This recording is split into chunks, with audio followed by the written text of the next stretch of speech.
But it's going to be the truth. We're an open book. It's about being open and transparent and giving you this opportunity. So don't hesitate to come up. What we do is, and our clerk will go through the rules here shortly. All we ask is that you be respectful, and people in the audience also be respectful of the person asking the question, whether you like the question they're asking or not. Just be respectful. We're not here to stir up a beehive. We're simply here to answer questions. So everybody please be respectful of each other, and I think we'll get through the next 2 hours. I think you'll leave a little more informed. Some of you may be happy, some of you may not. But the whole purpose is to do this. And we'll do this twice a year from now until the end of this term of council. So without further ado, I'll turn it over to our lovely clerk, Nicole. And Nicole, you can take it from here.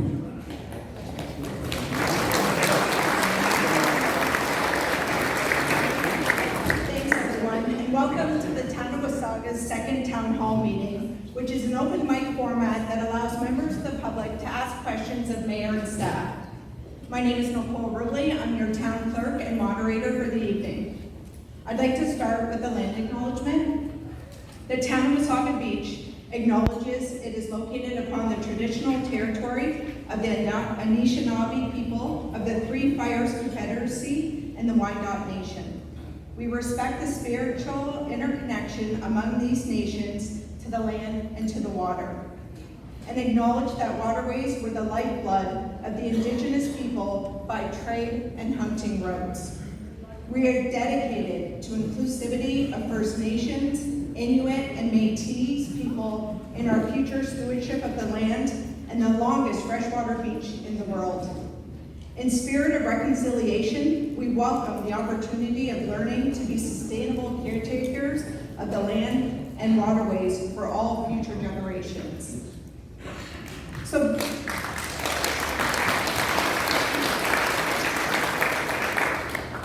before I turn it over to our Chief Administrative Officer, Andrew McNeil, for a brief presentation, I just wanted to go over a few housekeeping matters.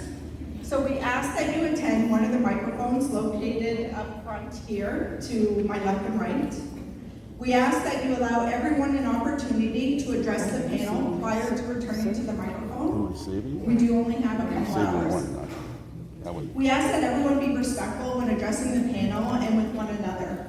Town staff and council value and respect your opinions of all our residents, and we want to ensure proper decorum is maintained to allow for meaningful and respectful dialogue.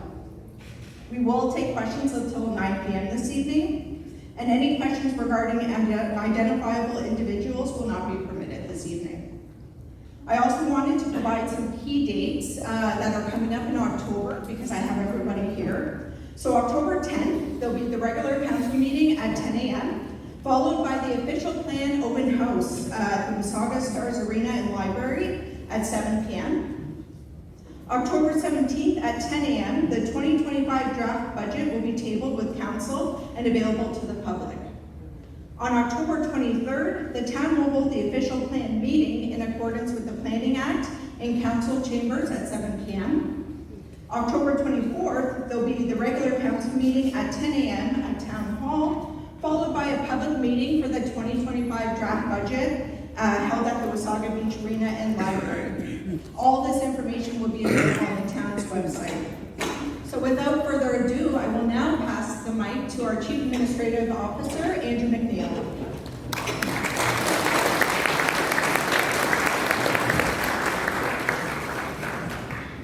Okay, thank you, Nicole. And Chris, are you going to put the presentation up for us? Oh, good. Pleasure to be back in front of you this evening. Last time I was in this room, I was beginning to struggle with some vocal cord issues. So I am about 90% recovered, but I still don't have my voice back yet. So if you hear, it's the microphone. It's not me.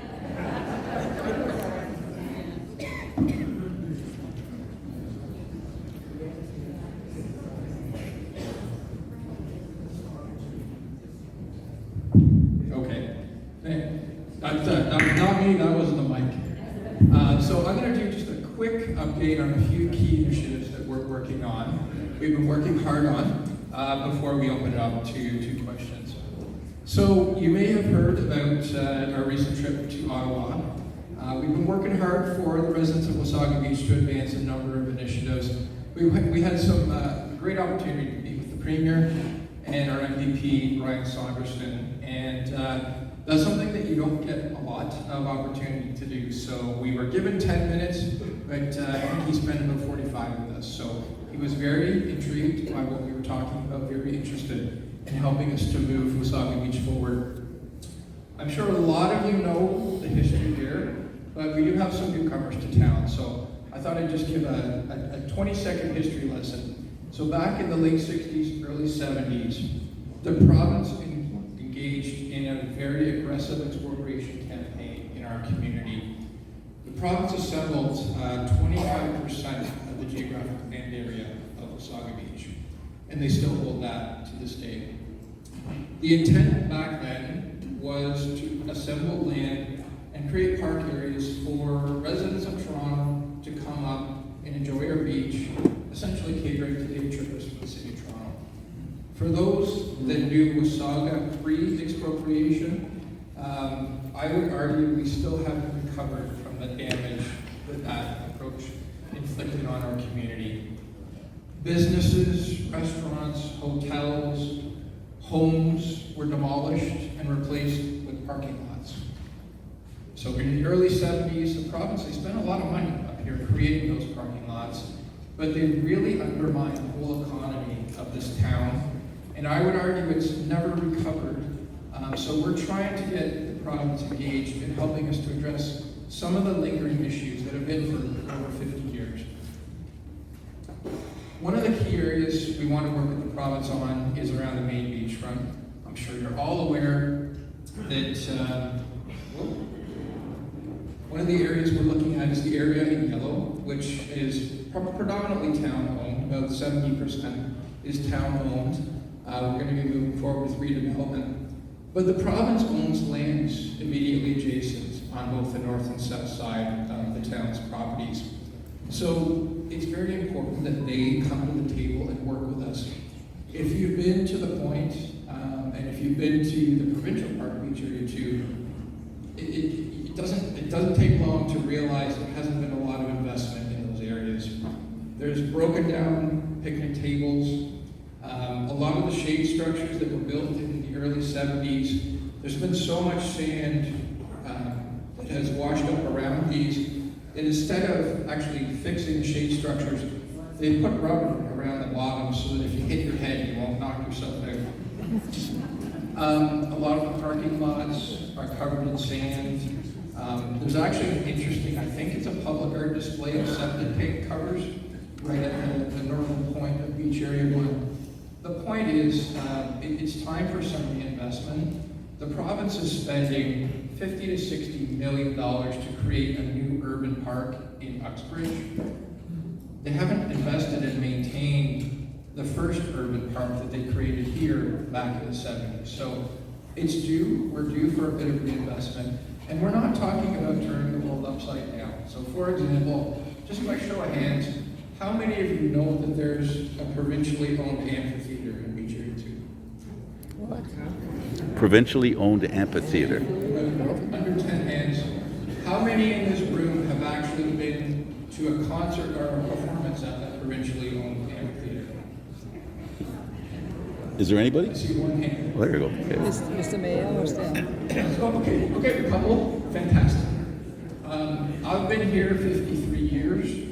I've never seen anything happen there. I know I was talking to a resident not long ago who actually approached the province and said, if I was to organize some community groups and get some sponsors, could we actually use that amphitheater and put on some shows?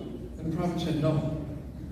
So they've built these assets that aren't being used. So perhaps we can work with them instead of, and next time you're in there, take a look. It took me a while to actually find it. I didn't know where it was, but I went looking a few weeks ago.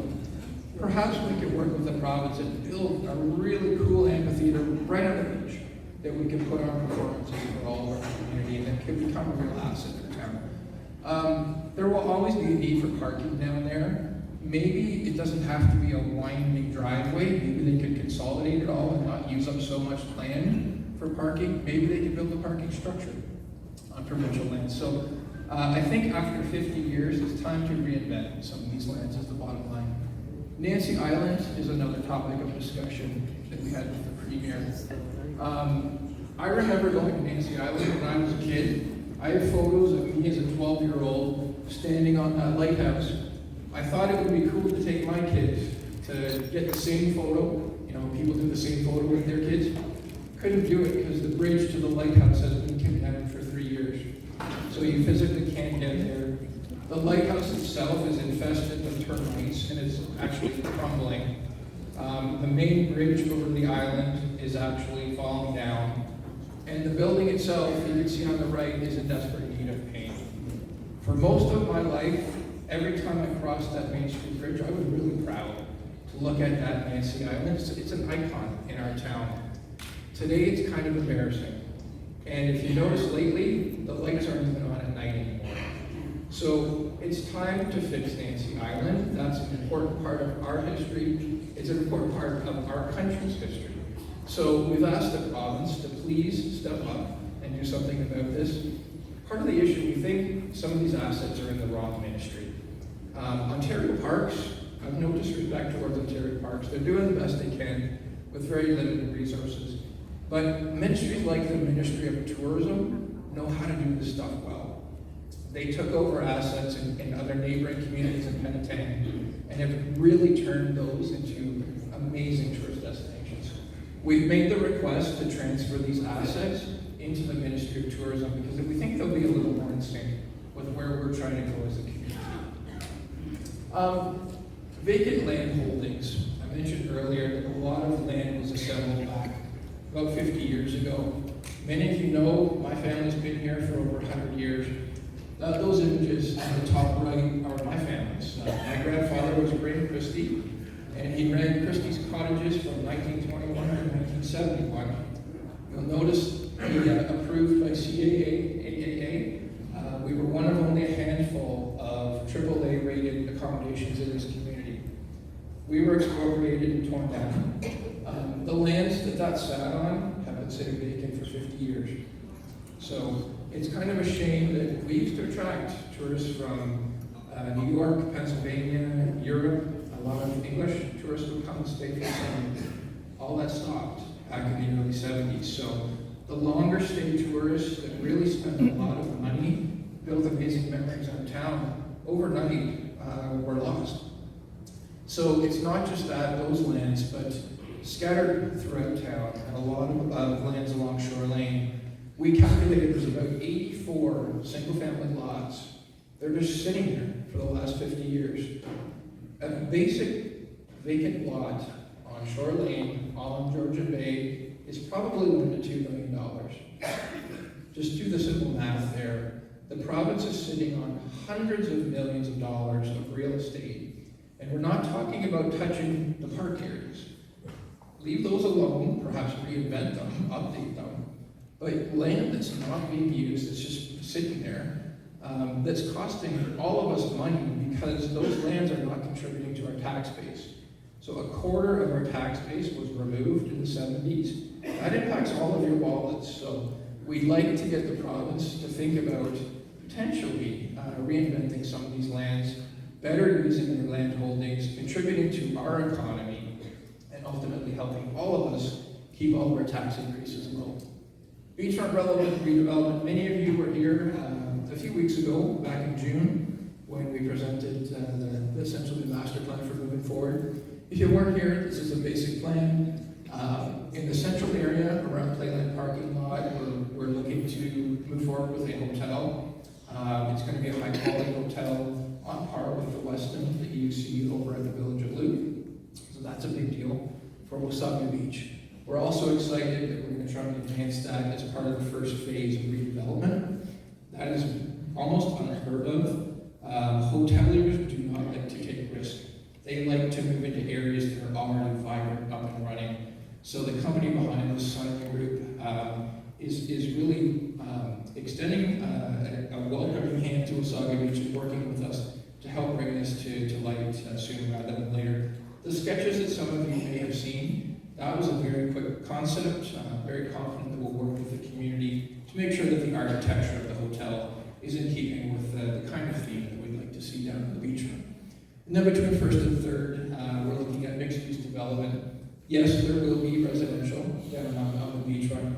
That's very important that we see some residential, because in order for those shops and restaurants to be viable, you need people there year-round. So we're looking forward to getting that moving quickly.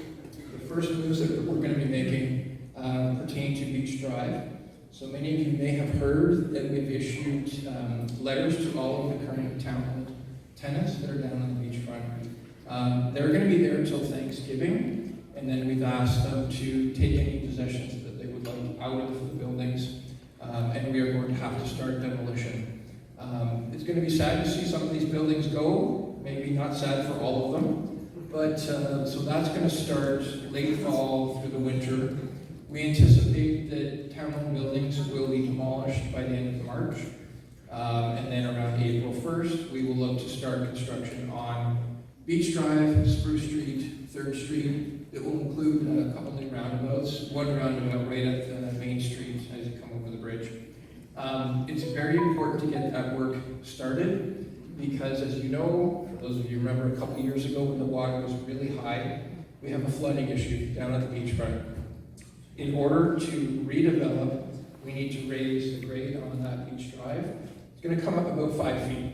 I'm 6'2", so it's about up to here. We're raising that road. There's a shore wall that will go in front that will protect from future flooding, future waves, etc. And that will allow us to reinvent the beachfront with new modern buildings, still keeping the historic charm, but we need to do that in order to move forward, because a lot of the buildings are currently in the floodplain. So, exciting things going to happen on the beachfront.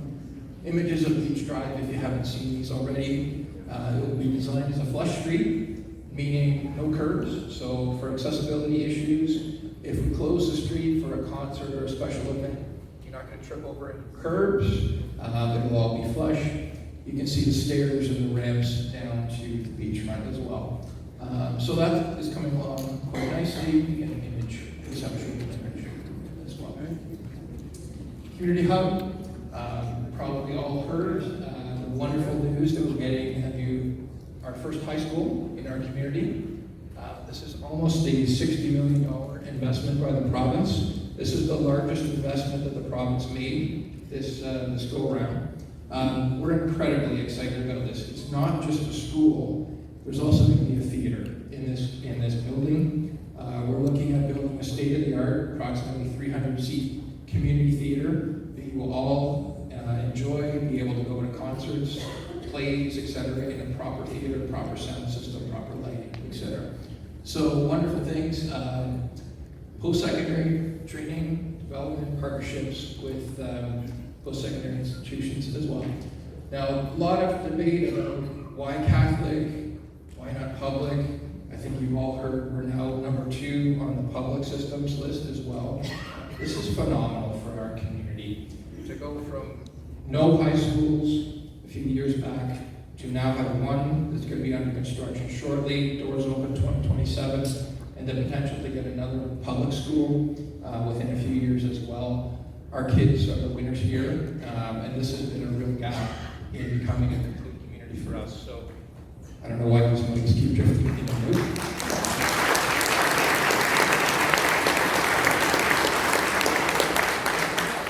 So I've heard a lot of comments. I haven't seen anything under construction. What's going on with the school? So there will be an application for tree cutting shortly. I know nobody likes to cut down trees, but in order to build the school, we actually have to clear the site. The school board will require a flat, cleared site by next summer. So you're going to see tree cutting start in the fall, winter, and then earthworks early in the spring, with the school board likely starting construction early summer next year. That'll give them plenty of time.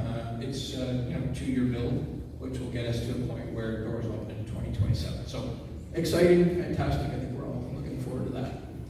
And for those of you who attended Merchant Cumming Blue Rodeo back this past winter, fantastic events for our community. And it's not just about the performances, it's all the spin-offs that come with that. We heard stories from a lot of the restaurants in town, the night of those 2 concerts. restaurant was full. So in the off season, that's really important to our local businesses to help them survive. So our first official event of the Wasaga Beach Sports and Entertainment Group is going to be on September 27th, 28th. We've got headlined by David Wilcox, Ashley McIsaac, which we're all looking forward to. And the other thing I would say, we were hopeful that we would be able to announce the 2025 lineup tonight. We can't do it just yet, just because we've got a few contracts we've got to finalize signatures on, but we're very close. I think you'll hear very shortly. We're going to announce the entire 25 lineup. I will give you a bit of a teaser and say we're looking at our roots, and we've taken a look at the Dardanella. And for many of you, I know I've spent many nights at the Dardanella attending concerts. We're looking at those great acts that attended the Dart, and we're going to be picking a bunch of those. All names that you will all know, probably many of you like saw at the Dart, and you'll be able to come out and see. So it's going to be an exciting lineup, and you'll be hearing shortly from us about all of that. So please, if you haven't got a ticket for Rocktoberfest, come on out, guys. I'll stop there, and we can open the floor up for questions. Okay, before we take our first question, we'll just quickly go down the line here and introduce everybody. We'll start with our CFO. You just go ahead and introduce yourselves. Now tomorrow they'll be saying the mayor doesn't know who the staff are. There we go. You're good. Hi, everyone. My name is Jocelyn Lee, and I'm the Chief Financial Officer and Treasurer for the town. Good evening, everyone. Kevin Lalone, Director of Public Works and General Manager, Infrastructure Services. Good evening. My name is Craig Williams. I'm the Fire Chief as well as the General Manager of Community Services. I'm Jerry Marshall. I'm the Deputy CEO and Director of Special Projects. And we've all met Nicole, and we all know who Andrew is. So without further ado, we'll go to our first microphone, and that'll be over here on my left. Hello, my name is Frank, and I have two things I'd like to mention. First of all, not as important as the second, where can I bring my trailer to pick up some of that firewood? I'm just... Firewood? Well, you're going to clear for the school, right? So, we all like firewood at Wasaga, right? Okay, seriously. We'll start a list. No, seriously, the only reason I'm standing here is because I want to remind people that there's a Legion in town, and we're looking for people to join. And I want to thank the town for agreeing with us on giving us a lease and a place to do what we want to do. And yeah, it's not perfect. We're waiting to see if we end up on the bus route. That's the worst thing I'm going to say right now. Thank you.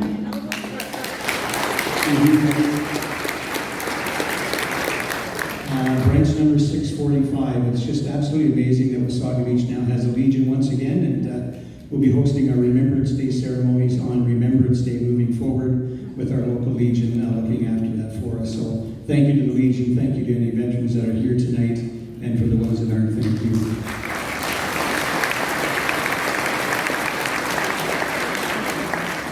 Good evening, Giorgio. Mr. Mayor, this is George Legion. Thank you so much. Just in terms of procedure, do you want us to give opinions on what we just heard, or just ask questions?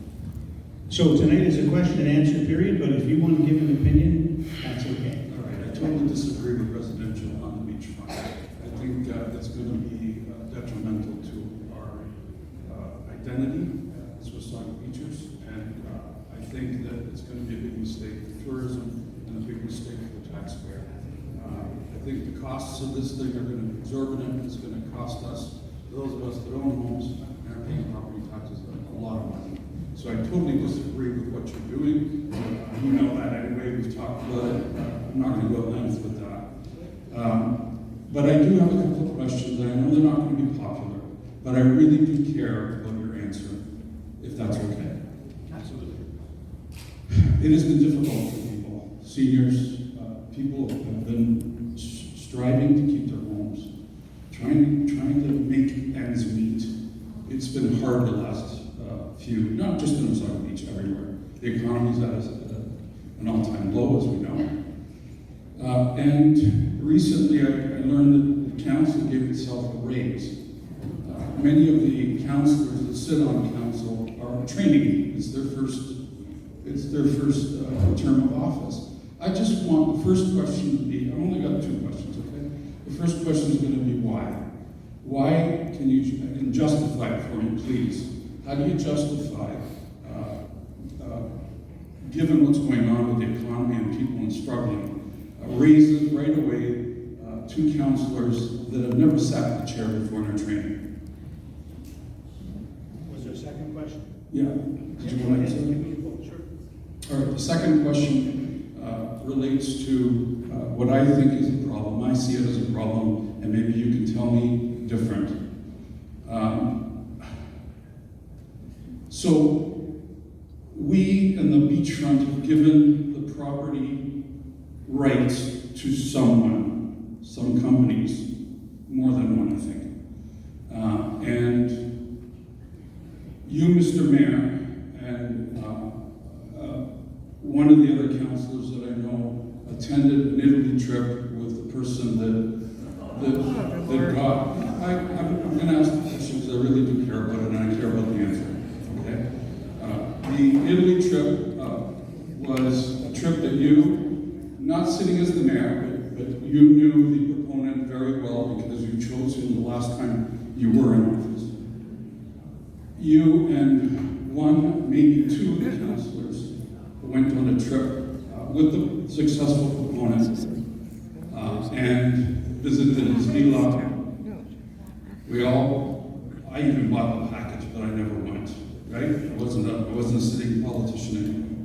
But at the end of the day, he went, and so did a couple other councillors.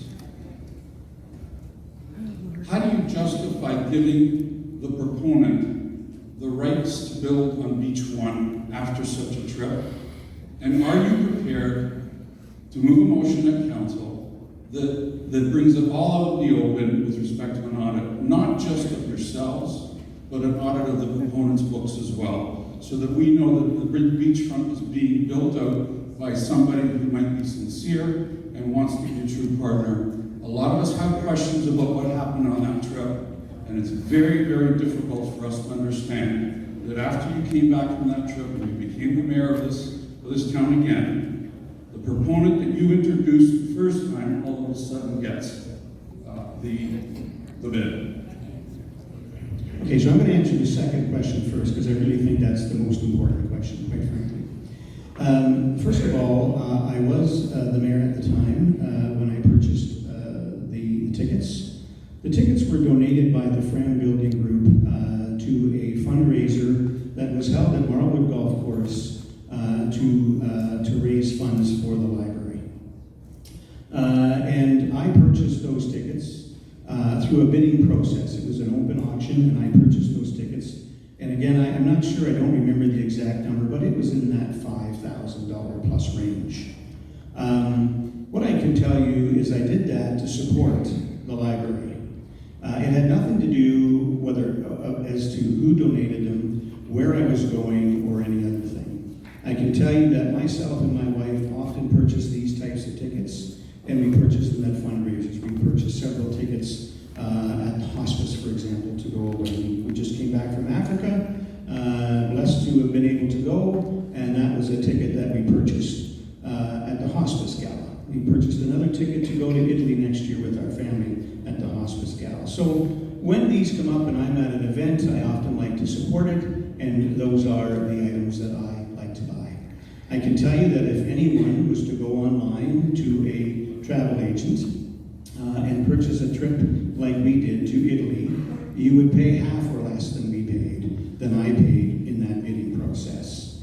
I can tell you that it was so popular that I believe it was asked of the Fram Building Group if they would donate more of these, because more people wanted to buy to raise more money, and I believe they did, and several more people. I think about 20 people, give or take 1 or 2, were on that trip. I want to be clear that this was not Fram's Frank Gianoni's personal villa. It was a hotel that his family owns and runs in Italy. So that's how those tickets were purchased. That's how they were paid. It was all in the open. No one hid anything. I would do it again today, quite frankly, and if I was supporting a worthy cause. And I believe that everyone else who bought those tickets, whether they be other members of council or members of the public, did so in good faith. I can tell you, while on that trip, no business was discussed in any way, shape, or form. And other than the 3 members of council, if it was 3, there were 17, 18 other witnesses there that could, I'm sure, attest to that. So, you say that many people want the answer to this. That's the answer. That answer I have given before. That answer I gave out during my campaign because the question was brought up, and there's nothing to hide. And as I said, if it's supporting a good cause, like our library or any other cause in this municipality, or any other charity that's running that type of event and has a trip that's available that I'm saying my wife is interested in because I didn't get a lot of choice, I will purchase those. I did it once and I will do it again. So,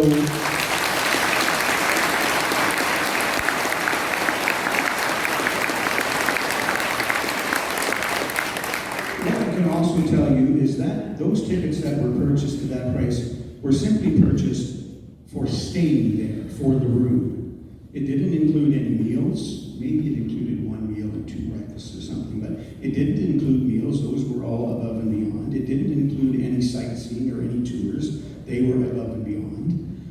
Mr. Frank Gianone did come and join us for a few days of that trip, and he did take everybody who wanted to attend out and show them around the area, that area of Italy, which was wonderful. Airfare was not included either. So it was a very costly trip, but a very worthy cause. So I hope that answers your question, and I'd be more than happy to show the exact amount that I paid, and I'd be happy to show my visa receipts to anybody who wants to see them as to how much it cost me to stay there to eat. Don't jab at me because I'm a fat kid, but how much it cost to stay there to eat and to attend other functions while I was there. So my question was, are you prepared to allow an audit through a motion in council? I'll answer.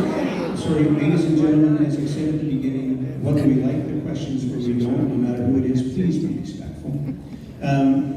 I see no reason to do that. It's not something that I would support. I can tell you that when I was mayor from 14 to 18, we went through a very open and transparent process in the RFP process. In this term of council, we went through a very open and transparent RFP process.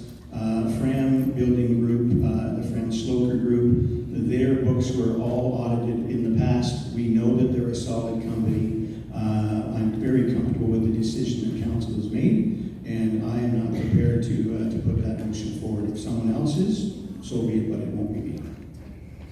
Now, to the first part of the question, the way it normally works in municipalities is that the last year of the term of council, you normally have a process completed where comparables are done, and these comparables and this process is done with a complete independent company of the town. It's a company that does this process for many other municipalities within the province and across the country. So it is independent. And it's that council, that sitting council in the last year normally has this process completed and then sets the rates for the next council. And that's a fair process because you don't know if you're going to be on the next council or who is going to be on the next council. The reason this was done in this term of council is because the last council didn't do that. The last council went through a process to raise their income by, I believe, about 50% because the province took away, maybe it was 33%, because the province took away a rule in place for many years that 1/3 of politicians' salaries was tax-free. So they gave themselves a raise to make up for that difference. What they didn't do was look at what it should be for the next council. So when this council came into play, we needed to do that. We reached out, not us council, staff, HR, reached out, and I'll let staff speak to this in a minute so there's a fulsome answer. Had this process done, and I'll let staff explain where we ended up and why we're there. But before I do that, I want to say that the total increase to this council through that process, although councillors received 20% roughly, the total increase for everyone on council is less than 1/10 of 1% of the total budget. Now, I'm not making light of that because I fully understand the trials and tribulations that people are facing today. But although 20% sounds like a huge number, it really isn't. And when you look at where we were on the comparable chart, we settled at the 50th percentile, so in the middle. That's where this was recommended that council be. I will tell you this, that this council will have to, in our final year, look to a process like this again in order to make sure that the next council comes in, and that council should do the same. That's how it works everywhere across the province almost. You've been on councils, I think you probably recognize that. However, Toronto a little different, big money, different story here. What I'll end with before I turn this over to staff is this. I'm not speaking for other members of council, but I can tell you I'm very happy and proud of the council I have. And each and every member of this council works hard. I can tell you I do between 55 and 65 hours weekly. And I'm not complaining. I knew what I was getting into when I signed up for this job. I couldn't be more proud and more privileged to be here and do this job. But I will tell you, every member of this council puts in a lot of hours. They work hard. I believe we're doing great things to move this community forward. And I will not apologize for being paid a somewhat fair wage for the work we do. And I'll turn it over now to our CFO to speak to us.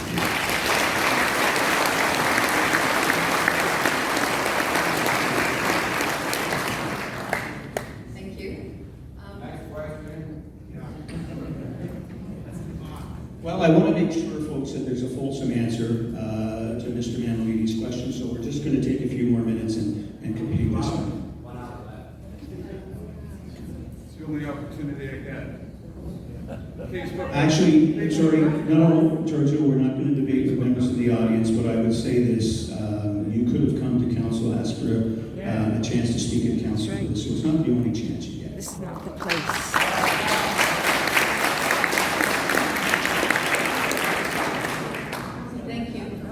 So yes, this process, as described, is normally done every few years, and it does include staff compensation review as well as the council remuneration review. And it had not been done previously.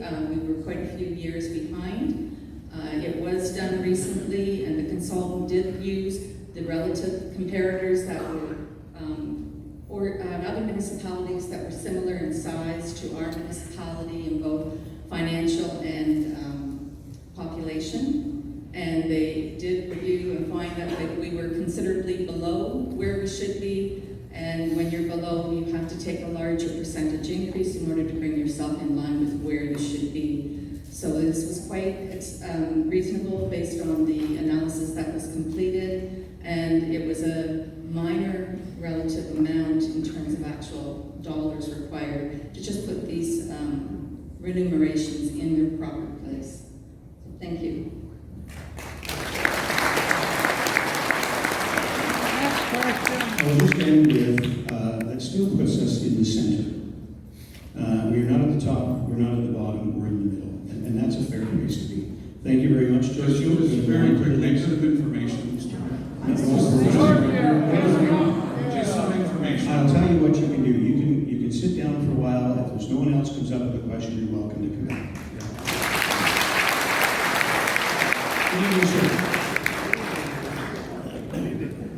No, it's not on. Mic not on.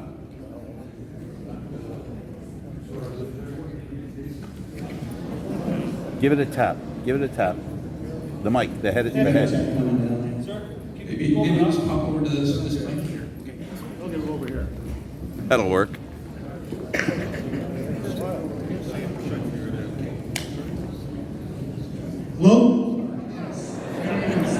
works. I'm just going to ask you to move a little closer to the mic, sorry. Yes, my name is Sterling Fisher, and I just basically moved here for the beach that I like. I like the setup there. I bought a house in Allendale for my weekend cottage type of thing there. I work pretty hard during the week, and I come on the weekends for the beach.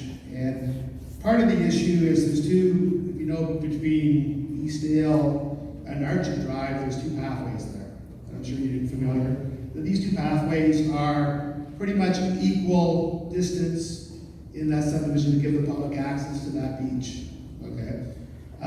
These two pathways have been there since 1921, and the plan of 658 that they were there. They were maintained as those two pathways. Somebody has put up a sign basically saying that it's private property and that they can't come down this pathway. I walked down that pathway and I had a police officer tell me he couldn't arrest me for trespassing to that property. I've also done an extensive title search on the path, including the beachfront in my Allendale subdivision there. And what we were able to come up with that back in 1963, there was a quick claim deed that was given, and those two paths were donated to the township at that time in 63. And they were donated by the Everhards. That Charlie Everhard, he basically had registered the subdivision, plan 658 in 1921, and he had these two pathways set up. In this quick claim deed, he's basically, when he dies in 1954, I'm so sorry, Mr. Fisher, we're just hoping to get to the question. okay, the question's this. Sorry, Okay. and before, I just want to relay that I am undertaking a comprehensive beach access and ownership project right now, and there's going to be a public meeting that's going to address all beach property. We're working collaboratively with the ministry. Infrastructure Ontario is getting involved as well. The town has also applied for a vesting order to ensure that we have proper ownership of Alamo Beach. So there will be a public meeting just specifically for the beachfront, but I encourage you just, if you wanted to ask the question, and then that public meeting will be scheduled or more information will be relayed. Okay, let's get to it down to it. So the quick claim deed is registered. He agrees to give these two lots, the heirs of Everhard. He donates them to the township for $1 under the consideration. Your question, Mr. Fisher? Okay, he gave those, he donated those two pathways to the town. And in the quick claim deed, the document that was agreed to by the lawyer for the city to keep those as public access. And it's written right in that agreement. It's basically sworn by the city or the township's lawyer. Okay, Mr. Fisher, I'm going Okay, to... well, anyway, the whole issue being here, we understand that you're trying to close these two pathways down. And the issue with that is those were donated and the township had accepted the deeds based upon the fact that they're going to be as public access. Okay, so I'm going to stop you there. Unless you have a direct question, I'm going to give a little more information from the town side. First of all, the town is not trying to close anything down. What we're trying to do is determine who owns the property. I can tell you that one of the paths in particular you're talking about, the town owns from the road 50% down that pathway. After that, the rest of that land is still in the name of Mr. Eberhardt. It is not in the name of the town of Wasaga Beach.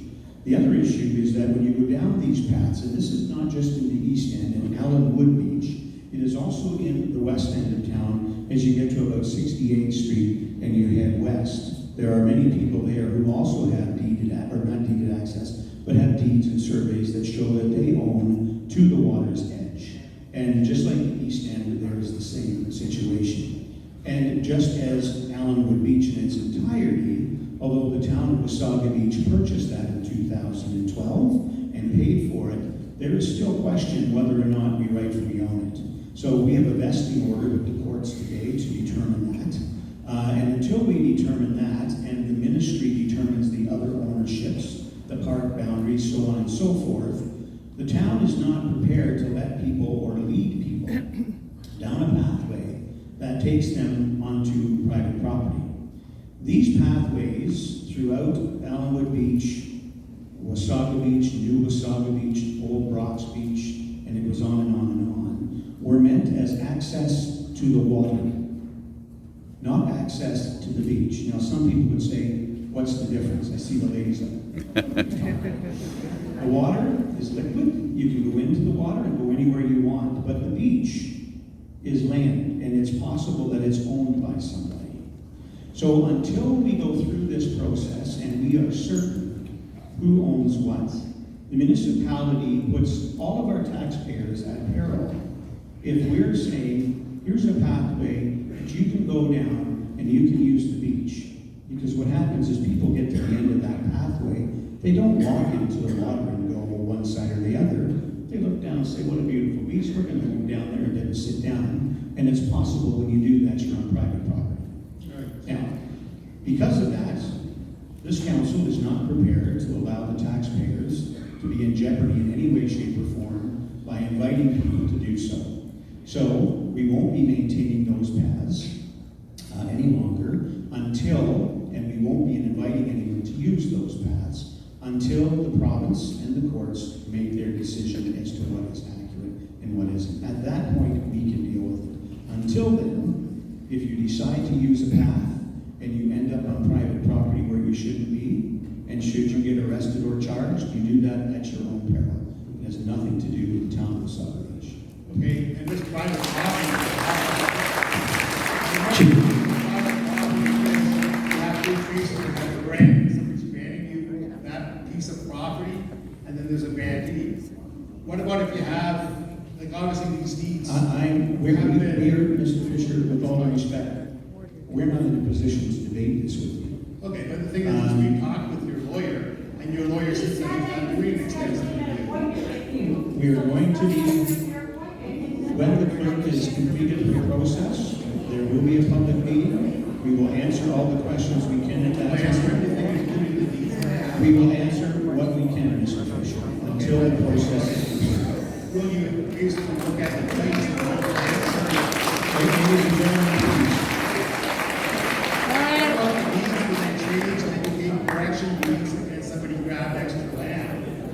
If, however the land was obtained, if it was done legally, it was done legally. Again, I'm going to ask you to, I'm not going to answer any further. Okay, I'm going to ask you to have a seat. I'm not really done. I'm not really done, I still have 2 minutes here. No, you don't have 2 minutes, you're done. You're done, Mr. Fisher. Thank you very much.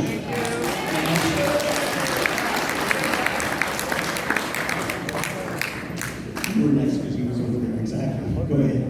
Hi, my name is Lee Cannon. I've been in Wasaga for 10 years now. We've been playing mall hockey beside Walmart for the past 10 years. My family, friends, there's been kids, adults, every Sunday from March to November. It's my understanding Mark Crowe donated the work center to the town and moved it over to Main Street. Then we built the arena. There's a ball hockey painted arena behind there. Why would we not put those boards over there for the community to use? I understand you guys did one thing for the roller skating for the town, but other than that, that thing's never been used since. It's a good question. I'll turn it over to our CEO Andrew for that. Yeah, thank you so much. What we are doing is actually getting ready for next summer. So we're into, unfortunately, a couple years of construction down at the beachfront. What that means is, for many of you who have attended our wonderful beachfront concerts, we had weekly concerts at a little stage beside the Bernal. That all has to relocate for next summer and likely the summer after that. So we're going to be using the Glenwood parking lot. We're going to be activating that parking lot next summer. Part of that activation will involve those boards. We will likely, I'll look to the deputy, we will likely get the flooring that was in it previously, put that back in, so that people can roller skate and use that.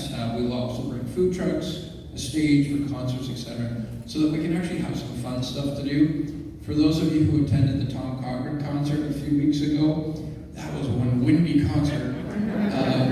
What we will likely do for next summer is put that stage right in the middle of Main Street so that we can't control the rain, but that that will help deal with a bit of the wind. So it was a very deliberate move so that we can help create some activity for next summer and the following summer. And apologies that you were inconvenienced with that. Well, my question still becomes, we're built a 2-pad arena, we're bringing in a junior C team, I think it was, and you have a ball hockey court in behind that is not usable whatsoever. So we can look at that. We'll commit to look at that.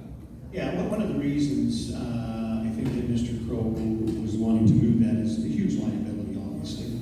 The town was happy to take it. It's not a cheap piece of equipment, but you make an excellent point. We obviously need to go there, and we will absolutely have to look at how we can integrate ball hockey back into that, and if not there, somewhere else.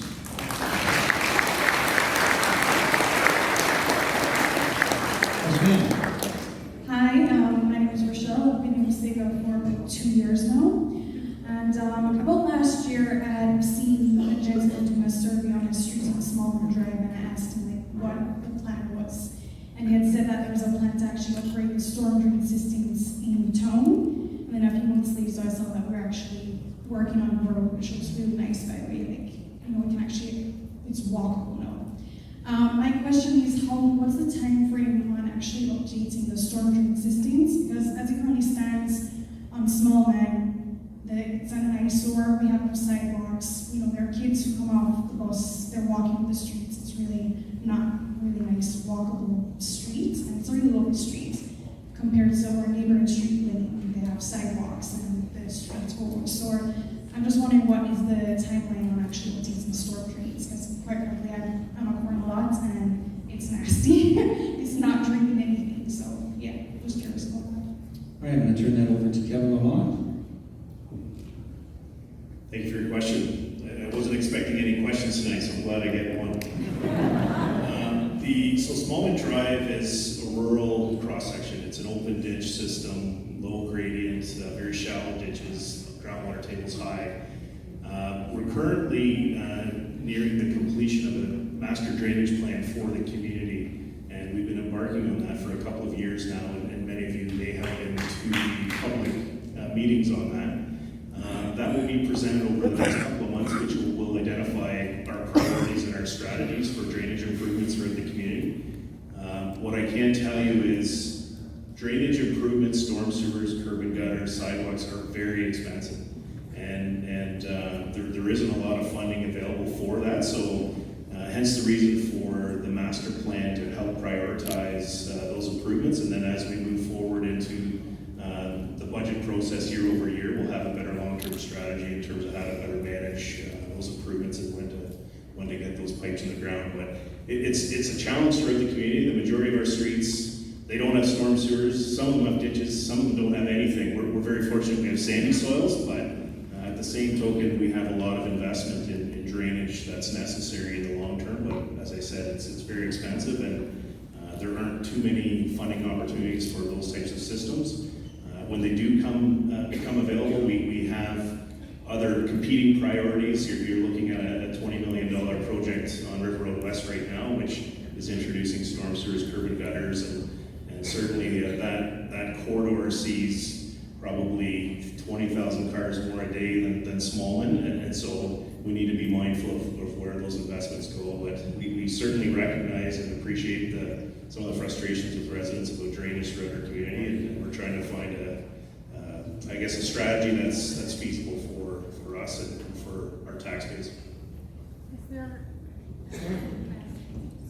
And the sidewalks question? Well, not the sidewalks necessarily, but the fact that it doesn't drain. I know one of the issues is that we have lots of branches and leaves that really clog, so it's not really moving well. I don't know if there's anything that could be done to actually just help facilitate that, because it really is like in the summertime, mosquitoes, you see outside, not really pleasant.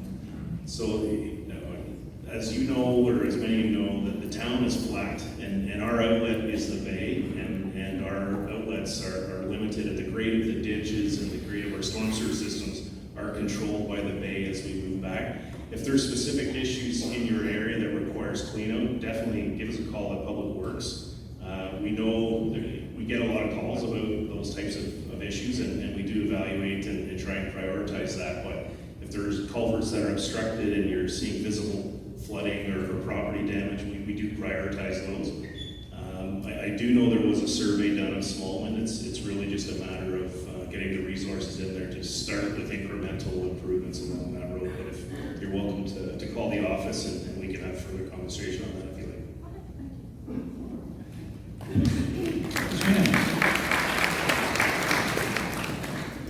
Hello. I have a pretty loud voice, so can I just, okay. My question or concern or all of the above is, I've been a part of the beach all my life, lived up here about 25 years ago. I've worked in the beach the whole time. I've worked at one of the local daycares. I've been a support worker in both elementary schools here, as well as at one point the alternative high school. One of my concerns is I always hear about this development, and I always hear about this is going to happen, and I mean, I'm just to the point where none of what you hear and only half of what you see. I've worked with families that have nothing, children that have nowhere to go. I've watched kids sit there coming out of break and talk about all the good things they did over summer break. And I've watched kids sit there and they're in the clothes that they've been wearing for the last 3 years and they go nowhere. Here's my problem. As someone who makes well under $50,000 a year, I can't really afford to go anywhere. My problem also is I'm like, I don't know, a large number of people in this community. Unfortunately, I don't see a lot of my age people, but I'm here to represent for them as well, that up here, you have not mentioned one thing for families. We don't have a splash pad. So anything other than Skull Island, I mean, it's great, but you can only do that so many times. When are you going to start focusing on the youth of our community and our community as general? Because as it stands, I have 4 kids and they're expensive and it's hard to do anything outside this. I can only imagine making, no offense, but what you guys make, okay? But down here, we need stuff here in the beach for people to do. There's nothing. There's youth that are too old for the youth center, but too young for the bars, and yet nowhere for them to go. And I want to hear, I want to see something, because you took away Snowman Mania, which was free. And sorry, so we'll just be able to address that question and give you some answers there. I'll turn it over. Yeah. Sorry, I just wanted to remind you that you did take away another free event for families to put something that would cost people money to go. I think it was a concert, I'm not sure, but. No, Snowman Mania, that's what you. yeah, no, we hear you loud and clear. Many of you know, part of the reason that I agreed to come back to work for this town is I have young children, and I bring them up every weekend in the summer, and my kids look at me and say, we have a lot of fun on the beach, love swimming, but beyond that, this town's gotten kind of boring. I grew up in this town. I used to work at Waterworld. My sister was a lifeguard at Waterworld. I saw it with the water slides and the arcades and all that fun stuff. I'm passionate about trying to bring some of that back. It's not easy because there aren't a lot of people that knock on our door and say, I want to build a haunted house. I want to build a splash pad. There's a reason that stuff went away, because it doesn't bring money. What I will tell you is the mayor, myself, the deputy, had a great conversation with the premier, I mentioned a few weeks ago. He said to us, you guys need family attractions. So we said, we agree with you. Can you help us get some? So that's part of the reason we want to get some of these provincial assets in the portfolio of the Ministry of Tourism. That's their business, is to attract family-friendly things like water parks, like other, there's a whole list we could go through. But it's important that the Ministry of Tourism in the province works with us, because that's not easy to do. But we will also look at opportunities for us to invest in some attractions. So we hear you loud and clear. As redevelopment happens, it's not just about condos and shops. It's about climbing walls and slides and all that fun stuff. Ferris wheel. So we have an eye to that because I agree with you. It's 100% important that we deliver that for all generations.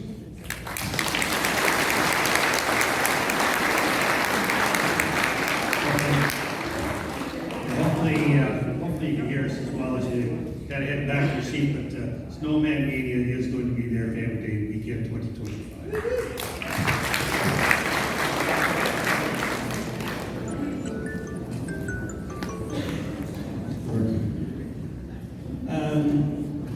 The other thing I want to add to that is we realized while it was happening that, you know what, we missed the boat here this year with the concerts and not continuing with Snowman Mania. And so it will absolutely be back. With respect to the splash pad, I couldn't agree with you more. Why the splash pad was closed when it was is beyond me, and not wait until development was starting.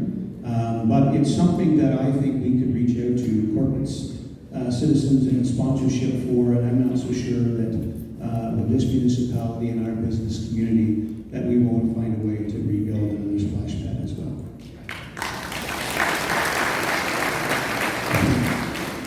Good evening, Mayor and Council. My name's Roberta Medill, and I live on Ramblewood Drive. And myself and a lot of my neighbors on Ramblewood are concerned about the big box store going in and the abundance of traffic that's going to be produced by the big box store. Ramblewood is a collector, has been designated as a collector street, which means we're only supposed to be collecting vehicles from the ports and the presents that are around our neighborhood, and then taking the cars up to 45, for instance, a wide street. With abundance of traffic, people are going to have difficulty getting in and out of their driveways. We have 4 stop signs already in a 2-kilometer length of street, and people don't stop at those as they're supposed to. These are problems for the residents. However, our major problem is that we have an elementary school on Ramblewood, and in the morning and the afternoon, we have what they call vehicle congestion, because a lot of the families of parents drive their kids to school and drop them off. And that takes up about a half of one of the lanes when they stretch all the way across the school and beyond the school. So some children come running to their cars, they run between the 2 cars, and they run an open side door on the driver's side. Very dangerous, as we all know. You don't run between parked cars, but it happens. And if there's somebody that's just gone through the 58th stop sign, that child's in very much danger. We're concerned about that. We're also concerned because if you look at the roads that are there now, Ramblewood and Moseley are the 2 main roads that anybody from the East End, whether it be people from Wasaga or Elmerville, would be coming across. They'd be coming across Moseley, and when they hit 45, the road narrows right down. It can hardly contain the traffic that it has now. So people will move over to Ramblewood, and we'll have all this traffic, and it doesn't seem fair that it's going through subdivision. I don't recall ever seeing a Costco as it's been spoken by some people that's going in. Thank you, ma'am. Thank you. And we'll turn it over to maybe Kevin Lawan.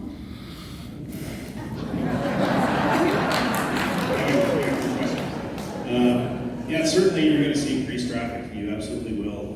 That is a collector road. We're limited by the number of east-west routes we do have in our community. That collector road was built to a standard to accommodate higher volumes of traffic. and it was built to accommodate the business parklands, which was intended to be for that purpose.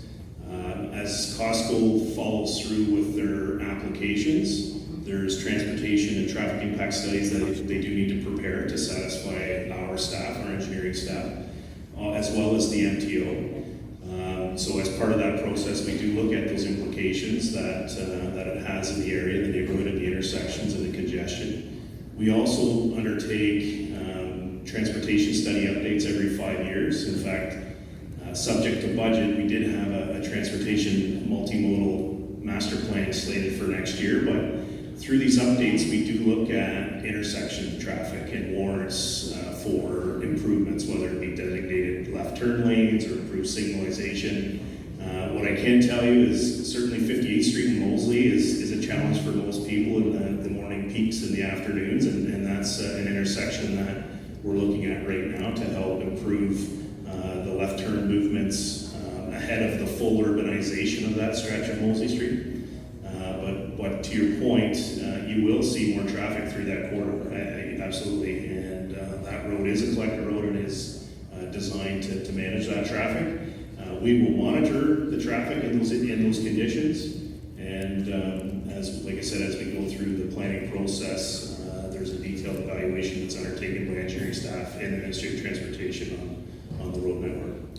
If I can also add, Costco is the worst kept secret in our community. We are not trying to be coy with all of you. We are not allowed to officially announce. We have been asked by the headquarters not to officially announce that Costco is coming. That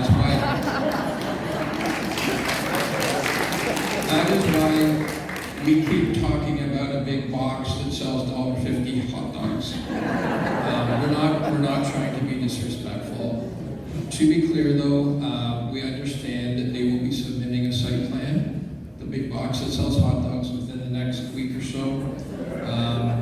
It is not 100% a go yet. The big boss will fly in on his plane sometime in October, November, once everything is in place, and he will give thumbs up, thumbs down. That's how they operate. That's how they operate in every community. So everybody who works in Aurelia who's been telling people that it's coming, it's not 100% just yet. It is likely, but that's why we haven't come out and officially announced. Sorry, thank you so much. Sir?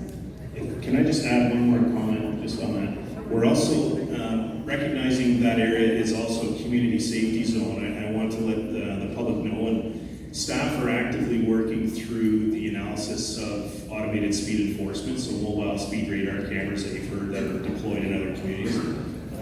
We have the ability, subject to council, to deploy these devices in community safety zones, and that's something that we're looking at for hopefully implementation in next year.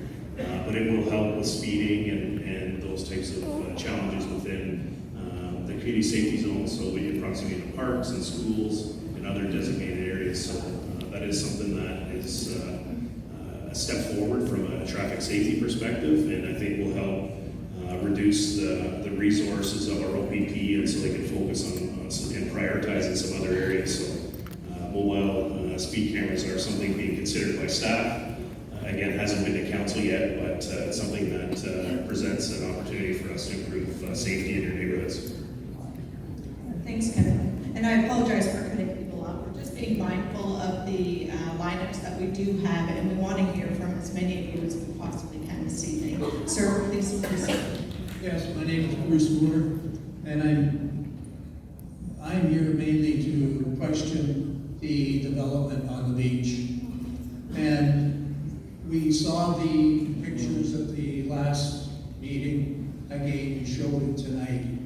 Why are some of these pictures not being done and on billboards? We've had hundreds of thousands of people here in the last number of months. And I talk to many people on the beach, and I say, well, they talk about stores, and I say, yeah, but this is the end. That's all coming down. Oh, why? What's happening? They don't know. And I think we should let the people know, or can we let outsiders know what's going on?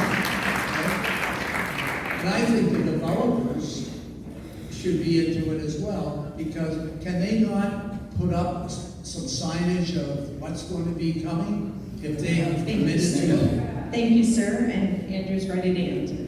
Absolutely. Thank you. You're bang on with your comment. We agree wholeheartedly, and we will be doing exactly that. We mentioned earlier that the town will be beginning construction on Beach Drive. We've already talked about putting up some billboards, forgive our mess, here's why, here's what's going on, etc. We have to get to a point with developers where we know exactly what it is they're going to build, agreements signed, etc. And then they will launch sales, marketing, billboards, sales center, all of that stuff. So all of that is coming. We're just not quite at that point yet. I expect next summer you will see. Next summer. Yeah, you will see that next summer. So we're tearing buildings down, starting next month. Correct. Okay. But we don't really have a plan then for until next summer. No, We have a plan. let's be clear, we have a plan. Okay. And we have a solid plan. At the end of the day, if all the technicalities around when signs go up, when A happens, B happens, C happens, was quick and easy, it would have been done a long time ago. It is complicated. There's a lot of moving parts in that. And so at the end of the day, until we have absolute firm agreements in place with developers, they're not going to spend the money to put the signs in place and so on and so forth. And the town's not going to spend that money because the developer should be spending that money. So we're waiting for the developer. We're virtually there, very, very close. Once everything is signed, the LOIs are complete, the offers of purchase and sale are done and agreed to, then the developer would be more comfortable, of course, to spend dollars to advertise. At that point, we're quite comfortable the developers will be moving at lightning speed in order to advertise what's coming. It won't be happening willy-nilly. The town and council will have to agree with what is happening, but it will be an expense of the developer, not you, the taxpayer. If you want to sign tomorrow, Bruce, write me the check. I'm asking it. Is there a problem with the financing with the developers? Have they not committed this yet? Absolutely no issue with financing with the developers. Absolutely not. No issue. Thank you, sir. We're just going to go to the living room with that. Thank you so much. Hi there, I'm Lisa Cook. I live in the Ramblewood area, and I just need to touch base on the Ramblewood just for one more moment. I'm an avid runner all through Wasaga Beach. I use Carly Patterson on a regular basis. I am thankful for the sidewalks on Ramblewood, otherwise I am certain I would have reached my peril at this point.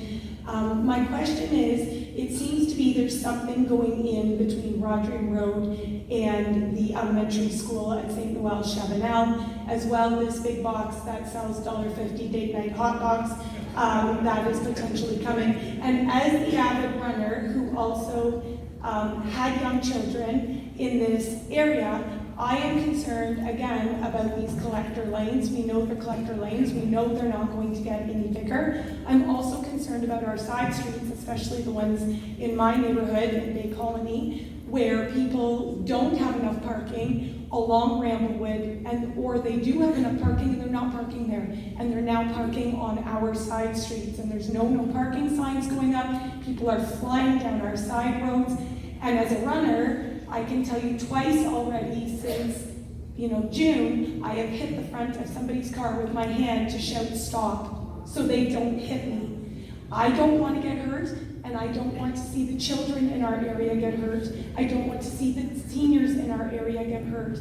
So I guess the question is, with date night place going in, as well as this whatever is happening, which I would like someone to answer what's going on between Rodrigue and St. Noel Chabanel. What are we doing? Because for those of us that are active, the Carly is not always a place that I can go, especially in the winter. I need a safe spot that I can go running, and the treadmill is not it. Thank you. Kevin?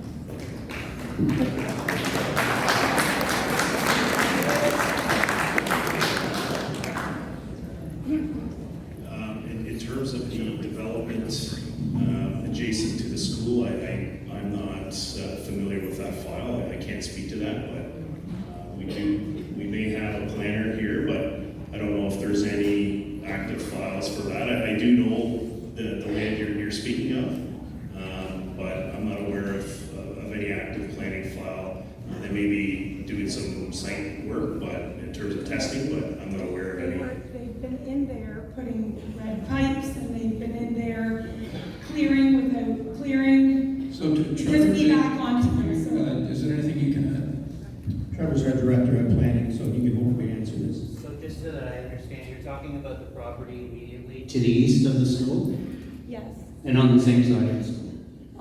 on the same side of the school leading up to Rodrium Road. So there is no current application on that property. We've received a pre-con application a few months ago, but nothing formal.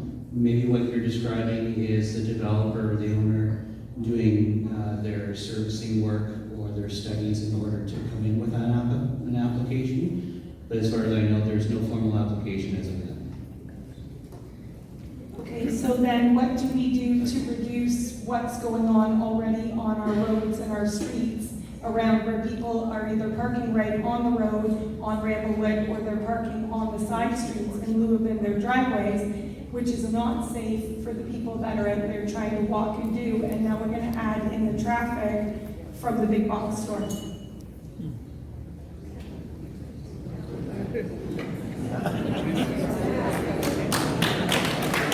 Well, before one of these gentlemen take the next discussion, I just think it's important to say that if any gentleman wants to take you on date night to Costco for a $1.50 hot dog, don't go with them. You know what though? It's membership only.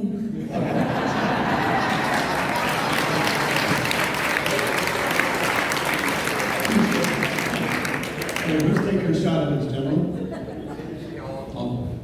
I'll just jump in, Kevin. And if what you're these microphones are horrible this evening.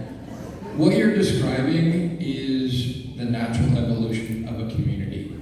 As more homes get built, it gets busier, there's more traffic, you have to deal with parking. So we're going to be into a new world over the next few years, and it's going to require new tools. We were chatting a couple days ago. We need to look at a town-wide parking strategy to determine where you can park on streets, etc. So all of these things are about managing your community, and they're not easy discussions, I'll tell you that. And it involves sitting down with local residents, understanding the issues that you're facing on your local streets, and coming up with intelligent approaches to deal with those issues. There's no silver bullet that's going to fix all of this. Most communities go through it. There's a bit of trial and error, a bit of working with the community to come up with contextually sensitive solutions that respond to what the community is looking for. So again, that's a process. We want to hear from you. We're quite willing to come visit, sit down, walk your community with you, and understand what we can do to help make your community more livable.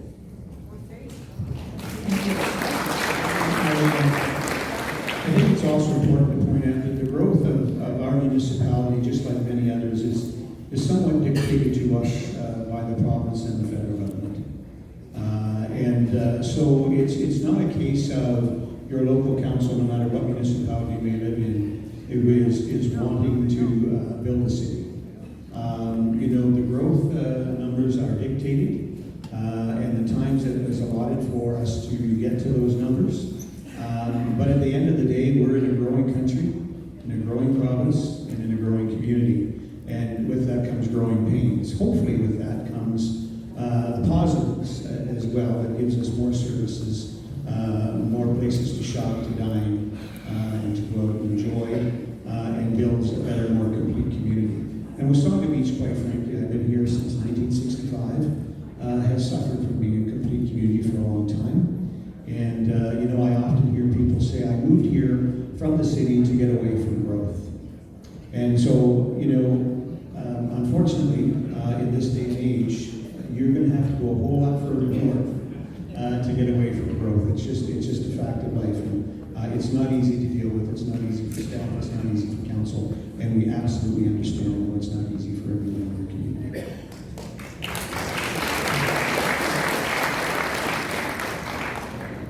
Hello, my name is Debbie Conrad, and thank you for the opportunity to speak. I want to speak on the motion that you put forward to the province and the move of Part 1, Part 2, part of Part 4, and obviously you talked about Nancy Island. Your news release indicates at minimum, once lands are moved out of Ontario parks into infrastructure or tourism, those are economic mandates. I worked at senior levels of government for many years, and I think people need to understand those lands that we now consider parkland will not have protections on them, and therefore are open to development. And we're not talking picnic shelters and things like that, and picnic tables. Large infrastructure can go in there. So my question to you is, have there been discussions about building large infrastructure in those areas? My concern is it's a slippery slope. Once you start deregulating parks and natural spaces, there's nothing that says you can't do it to 5 to 6 to Blueberry. Not saying you will, but I understand how things work. And I think people need to understand that the parks are, Andrew, more than just parking lots. They are natural spaces for people to enjoy.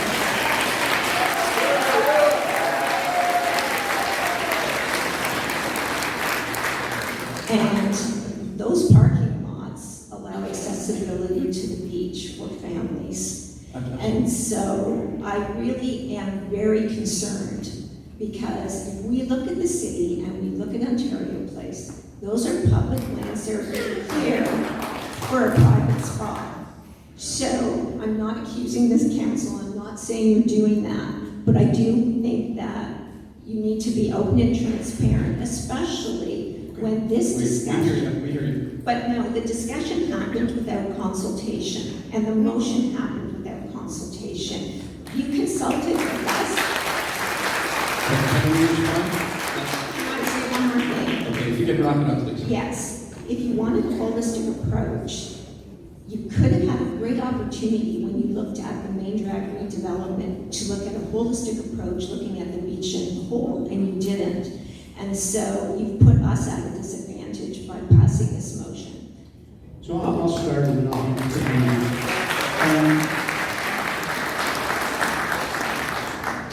The first part is we couldn't have looked at the whole beach in its totality because we own a very small portion. The rest is owned and controlled. I'm going to answer your question by Ontario Parks, or the MECP, sorry.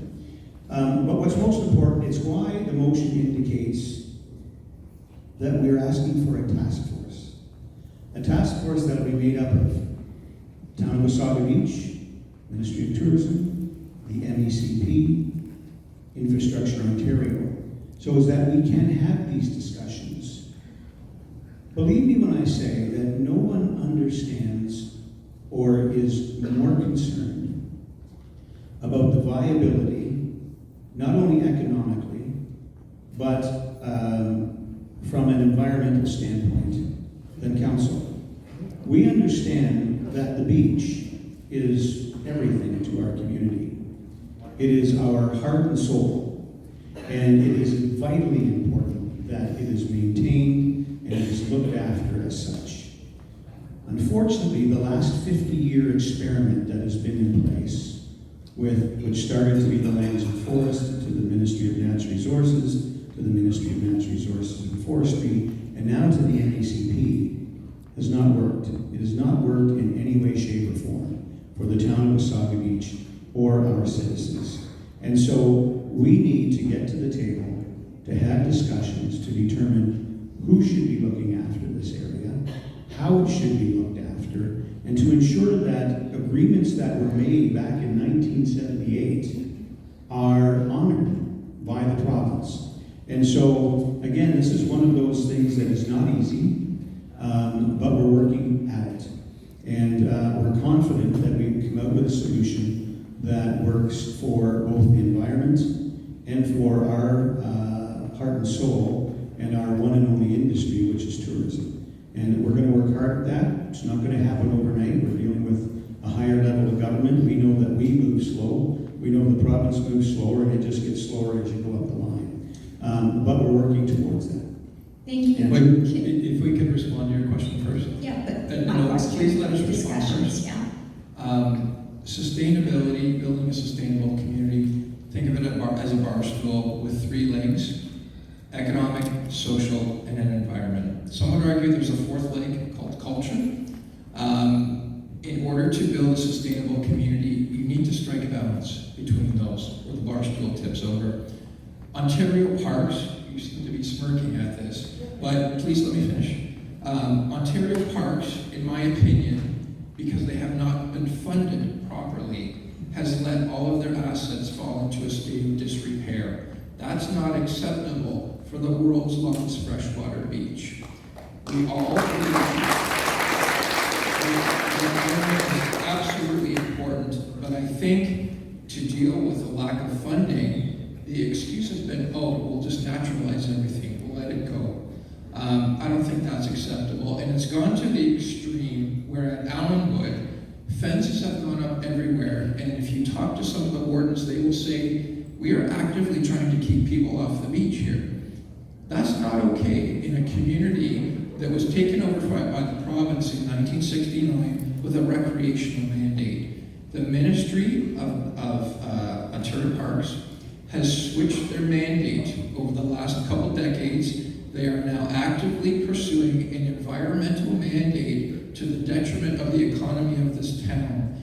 That's not okay, and we need to strike the right balance here. Again, we are the world's longest freshwater beach. We need to create the right environment that's worthy of being there. We are not asking to go out and bulldoze sand dunes and get rid of all of the parking. What we're saying is after 50 years, it's time to create a new plan for the next 50 years that will guide reinvestment on provincial assets, because we don't think they've been pulling their weight. Thank you. I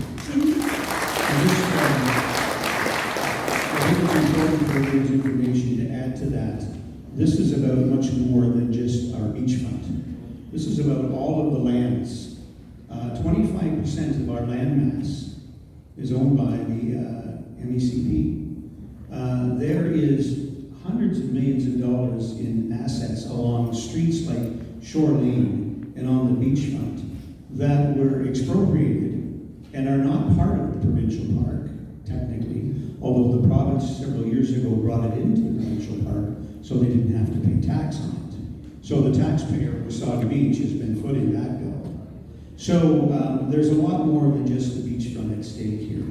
I want to talk quickly about Nancy Island, because Nancy Island, I can tell you, is near and dear to my heart as a young child. I went to Nancy Island in the summer just about every day. I loved it. Nancy Island is there because of the War of 1812 and the battle that was fought right there. And it is one of the main reasons that we today are a British colony and not an American colony, because of Lieutenant Miller Worsley and that battle. And after that battle, him and some of the First Nations folks paddled from the Nottawasaga River to Fort Michigan-Mackinac, and along the way commandeered another American ship. And we won that battle. And here we are today in the greatest country in the world. Nancy Island today is an absolute disgrace. And I don't mind saying that out loud. It's disgraceful what the province has allowed to happen there. Part of the island is condemned. The lighthouse, you can't climb the stairs, but even if you could, you can't get there because the bridge leading to it is condemned. So it's about finding a balance. It's about doing what is best for both the environment and the economy of this community. And this council is determined to work with the province to get that done. Thank you. Thank you. Next question. Sorry, sir. Try Is that better? There you go. Okay. Good evening, Councillor and fellow community members of this wonderful Wasaga. I exclude the word beach because I've been here 7 years and I can't go to the beach in the summer. Traffic is bad, people are pooping in the sand, all this kind of stuff. Come on. Sir, No, Come on.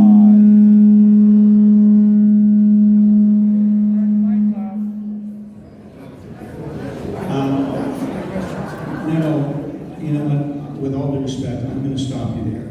and that's fine. If you have a question, please ask the question, but we're not going to get into. We go to the beach every day.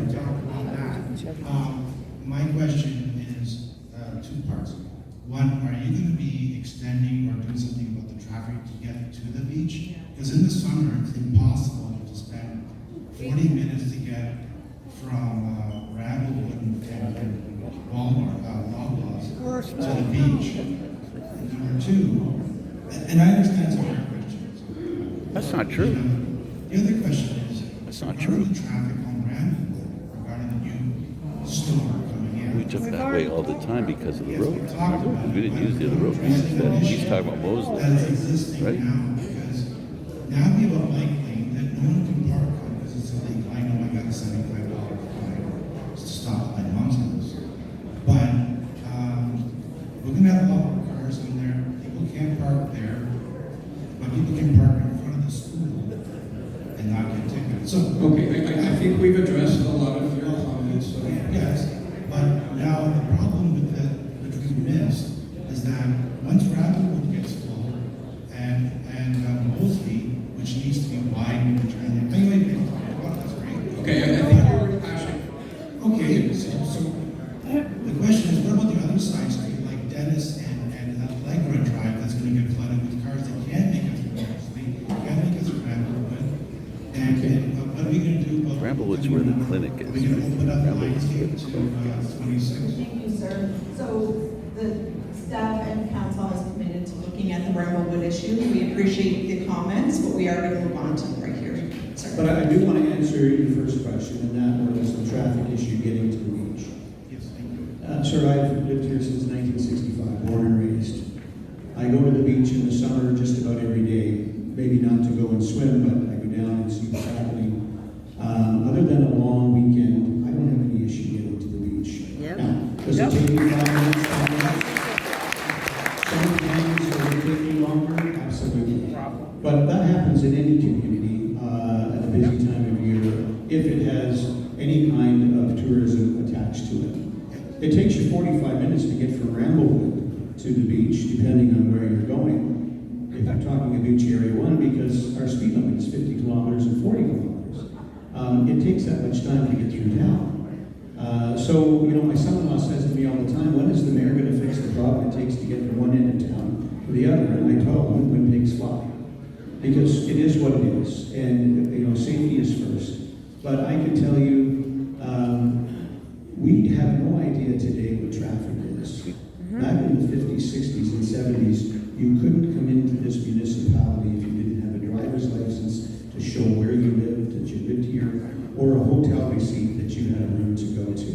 So those were traffic issues. We understand the issues that are there today. You can see we're widening River Road West. The next phase of that will probably be 45th Street to Highway 26. But it takes time, it takes money, $20 million right now to go from Veterans Way to Dewberry Trails. It's costly, and we have to do it in a way and a manner that is affordable to the residents. Thank you, sir. Thank you. My name is Donald Smith. I'm an executive consultant to various municipalities, federal government, major governments, infrastructure, and tourism. I've lived here 30 years. And I'm adding on to what Sterling brought up with regards to the Ellenwood easements going on to the Madison Road Waterway, which is Georgian Bay. You alluded to, Your Worship, that it only goes down 50% to the beach. You also alluded that property owners own to the beachfront. Both of those is, you had the opportunity to look at why it only went to 50% of the beach. The lake has decreased. It's gone down 23 centimeters in the last 7 months due to the erosion of the St. Clair River. and Lake St. Clair. And what you're saying is that as the water grows, these property owners get more and more land. What happens when it goes to Colonial? So, That's question one. okay. Why did you not look at where their boundaries were next to those easements on the properties on each side, or where the original boundaries were? Because no one owns down the waterfront. Those are navigable waterways. I park my boat in front of the first easement, which is next to the CAO's, place where it brings its kids up in the summertime, and I've got to cross it. I'm supposed to have unobstructed access to a navigable waterway. That's the only unobstructed access there. There's 2 easements that were put in there to service the community, besides going all the way around to the Allenwood Provincial Beach. Why did you not go and look at what the original property lines were based on the high water mark areas for those areas, while you were looking at the easement property line? I'll look to the clerk who's dealing with this to answer it, and I'll speak to the other issue. Thank you, and as I alluded to earlier, we're going to be having a public meeting, but right now we're doing our due diligence, and we're doing exactly what you stated, is we're looking at all those items. We're looking at the easements, we're looking at the access, we're looking at the subdivision plan. So again, we're going to bring that back to a public meeting, where we will provide the public with the information that we do find, and then council will have decisions brought to them, again, at a public meeting. So with that, I'm going to go to Leslie to my left. Thank you. I have one more question. Sorry. Will the CAO? Sir, Will the CAO? I'm going to go to Leslie on my left. I'm so sorry, the beach item. Madam Clerk, I'll answer it. So your question is, will the CAO be involved? The CAO has already declared that he will not be involved, and he declared a conflict of interest right up front. The CAO has not been involved. The CAO will not be involved. This is being dealt with by the clerk and the deputy CAO, and it will all come to council. Okay, I just want, because he owns next to one of the easements. That's correct. No doubt about that. No, I don't actually. My mother does.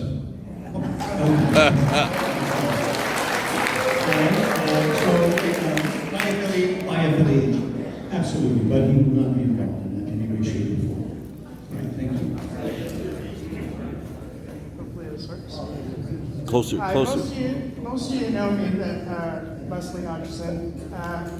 I live off of Klondike Park, so this is going to be a question for Kevin. We live in Hometown, and I live on a little street, very little, 6 houses, blind corner that was redone a few years ago. However, it's still a blind corner. The speed limit has been put up as an orange 30 sign to go down to. I can tell you right now, nobody goes down to that. What our community has talked about is asking you if it's possible to put up a white 30s. Not that people do 30 on this road. We risk our lives every day coming out of that street. Even a mirror would help us to get out of that street. I watched my 84-year-old neighbor crawl and have to sit there for 5 minutes to try and see around that corner. I do it myself. Every time I leave my house, I have to try and not be hit by somebody because they're riding the shoulder. So is there a way of fixing this problem?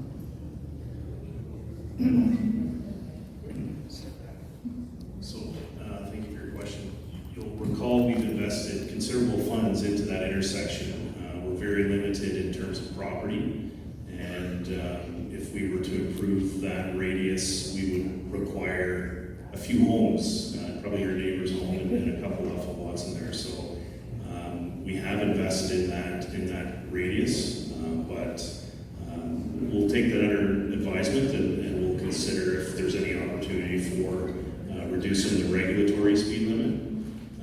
But again, speeding is an enforcement, OPP enforcement issue, and I think if residents have concerns with speeding in their neighborhoods, sure, we have a traffic calming policy that you can apply through, but the OPP need to know of these areas, and if they don't know, they don't control it, and they focus on select areas. So if there are speeding issues, if people are rolling the stop signs, the OPP need to know that so they can make strategic enforcement plans around that. But in terms of that bend, we try to do the best we could given the constraints, and we know we've improved the drainage, we know we've improved the sight lines, and we know we've added the flashing signs there, we've taken trees out, and so we have done what we can, but we'll take it into consideration in terms of changing the regulatory speed. But there are no plans today, but we'll take that back. If I may, Stand closer. sorry, if I may, the mirror, there was a mirror that existed there many years ago on a hydro pole.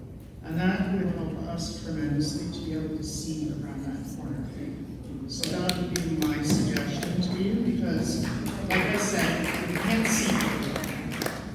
It's not, the mirror is not a solution from a liability perspective. It's something residents tend to put on trees, and if they do that, the residents are doing that. It's not something the municipality would do at any intersection. You do see it a lot in the States, and you do see it throughout neighborhoods, but it's not something that's recognized provincially through the regulations we follow. And a mirror wouldn't be something we would recommend, and I think we've had that conversation, I think, with some of your neighbors before, but if a neighbor has a mirror that they can put on their property that might help you, then they'll inherit that liability. If there is an accident and they blame the mirror because it was foggy, or there was water droplets on it, or it was turned to a point where you couldn't see as you did the day before, there's a lot of reliability issues with that.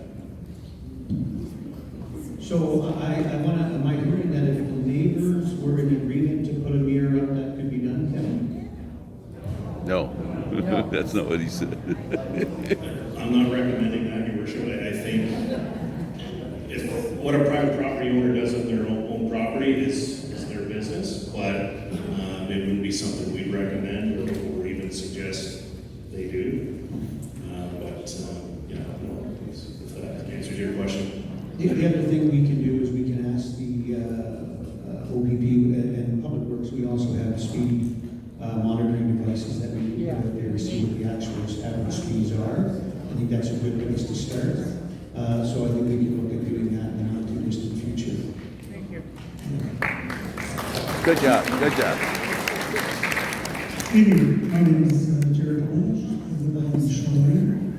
I'm wondering, what is the level of jurisdiction that you're seeking from the tourism ministry as opposed to the present ministry? Will you have total jurisdiction over the beach, all the way to the beach and so on? Sorry, there's a bit of an echo. I couldn't quite. So you were asking about the level of jurisdiction that we're seeking from the Ministry of Tourism? Yes. So what we've asked is that the province create a task force, as the mayor mentioned earlier, where we bring tourism, Ontario parks, and whatever other ministry has relevance to Wasaga Beach to the table, and let's understand which assets belong in which ministry. We've already identified some, like Nancy Island, we think absolutely belong in the ministry. What I'm specifically looking at is how much control will the town have over the beach? Today we have none. I know. What are you looking for? And what is your goal, and how attainable do you think it's going to be? I think the goal is to bring the province to the table and have these discussions and figure out what makes sense. Would we like to have control? Absolutely. So that all of you can control your own future. But again, what I'd like to see is that the world's longest freshwater sand beach is exactly as I've just stated, those 4 or 5 words, okay? Instead of a long, many kilometers of compost manure.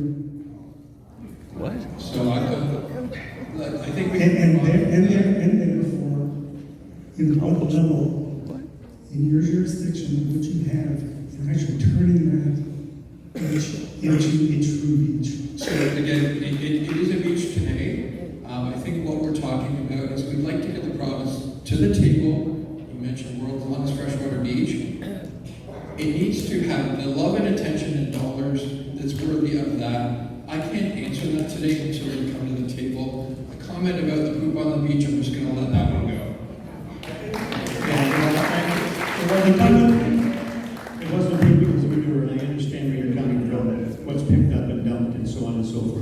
I'll just add to that, and that is that, you know, in the beginning of time, at the Lands and Forest, and when this property was taken over by the province, it was exceptionally well maintained. And over the years, that has just simply degraded. We need to get back to a point where the beach is well maintained. To your point, sir, that we have the longest freshwater sand beach in the world. You understand?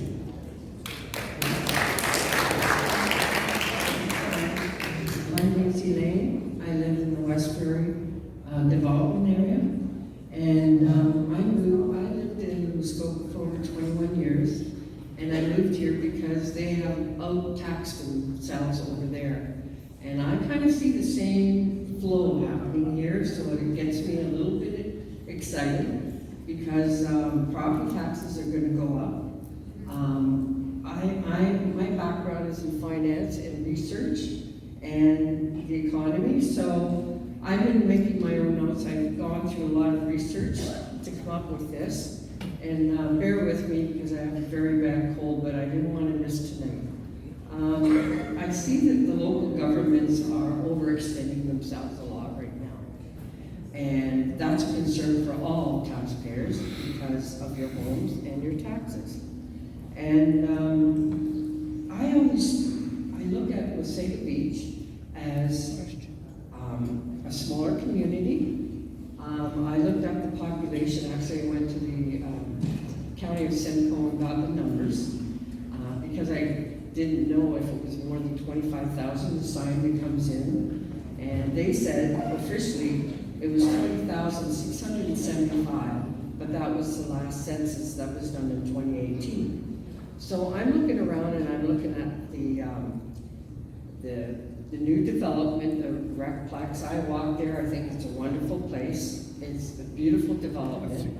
I hear about all these other things that are going on, and I'm going, but there's only like 21,000 people here. Where's the money coming from? So, you know, according to my analysis, there's something else going on here because I don't think the amount of tax dollars is sustainable to do everything that you're doing right now, and that concerns me as a resident and an owner here. And I saw this all happen during Muskoka times because I would go to town council meetings in Brace Beach and Gravenhurst when I lived there, and it's the same rhythm that's happening, and that's all I can say. Yeah, sorry. I'm just going to allow our CFO to comment briefly, and I encourage again everybody, the 2025 budget will be tabled with council October 17th, and there will be a public meeting subsequent to that that will answer a lot of these questions, but I'll let the CFO. Can I just clarify something? This is an open mic, and I don't need clarification. I know my numbers. I know my sound mind. But I just want to get on with recently. Well, are you asking a question? I will be asking a question. Let's get to it. Recently I attended a couple of town council meetings with keen interest in a particular topic that was going on was the salary increases, okay? And we've already covered that. And anyway, it was adopted, and without any input from the public or anybody in the gallery. And then there was also, I went there at the same meeting, there was talk about the Green Space Development Initiative, which okay, also now was, I think we're going to have to wrap this up. you know what? You know what? This is very important, and you know what? You guys fill in a lot of time that was unnecessary as well, because there are a lot of concerned citizens here, whether you think it or not.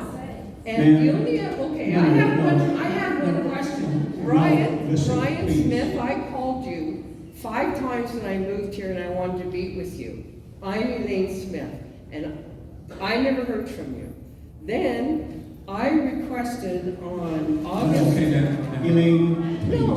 No, listen. You stood here, you've gone on and on, you have not asked a question. I want to make something very clear.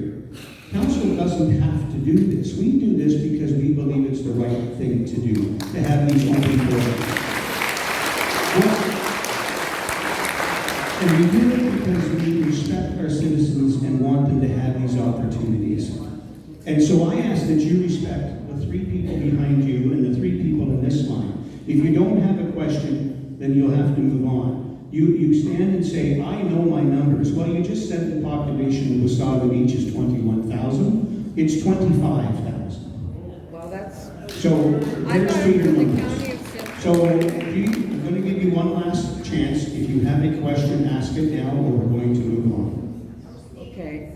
I left 2 messages for Nicole Rubin. Do you have a question? No, it is a question.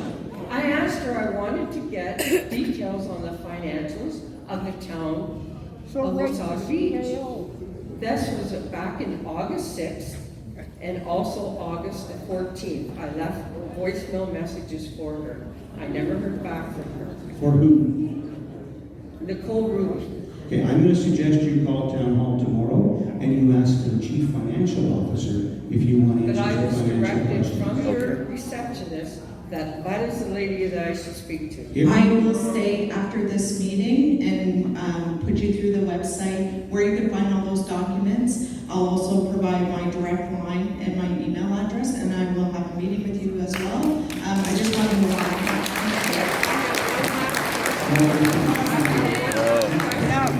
Is it true that Nicole Rubley came from a township where she was hired? You are finished. Thank you. And came here, and why was she hired here? Oh my God. My name is Valerie, and I came here 2 years. I walk the beach 2-3 times a week, from beach 1 through beach 2 and circle back.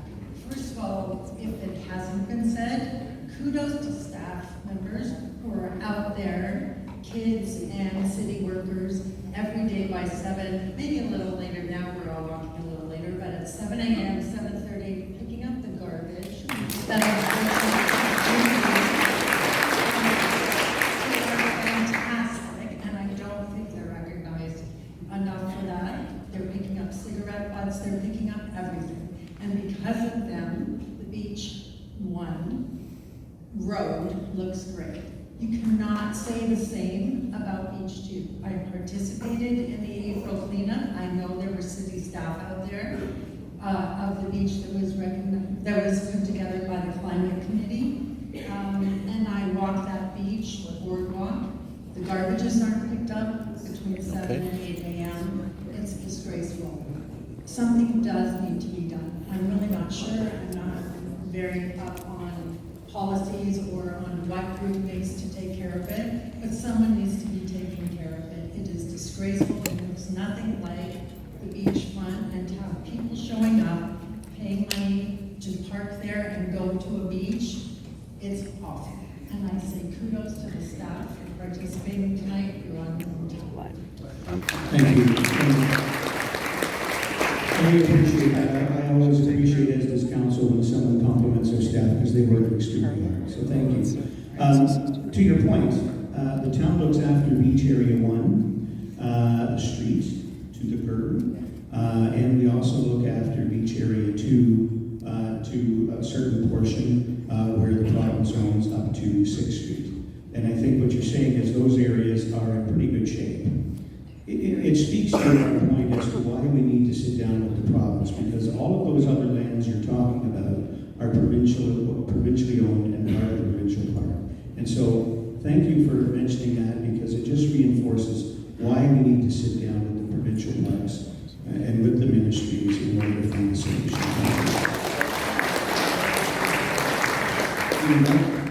Good evening, thank you very much. Mark Weinberg. I've lived here for 21 years now, and I have followed politics quite closely since 2010 roughly. And I want to thank you for tonight's opportunity, not for myself, but for everybody in the room. There have been a wide variety of people step up to the mics, and they've brought up incredible issues. Some of these issues based on the responses I've seen and facial expressions from staff and from council, they didn't know about. So the public is bringing to you important issues, and they're bringing them to their neighbors as well, and I think that's important. As I said, I follow politics quite closely. I watched the last council meeting, and in the last council meeting, I don't know how many people here are aware that you can follow every council meeting on YouTube live, and then you can also go to the town's YouTube channel, and you can re-watch it as often as you like. At one point, there was only maybe 6 people watching. There's a little counter in the corner. At one point, it was up to 40. It goes up and down. My point is, there's a lot more people in this room today than watched the last council meeting.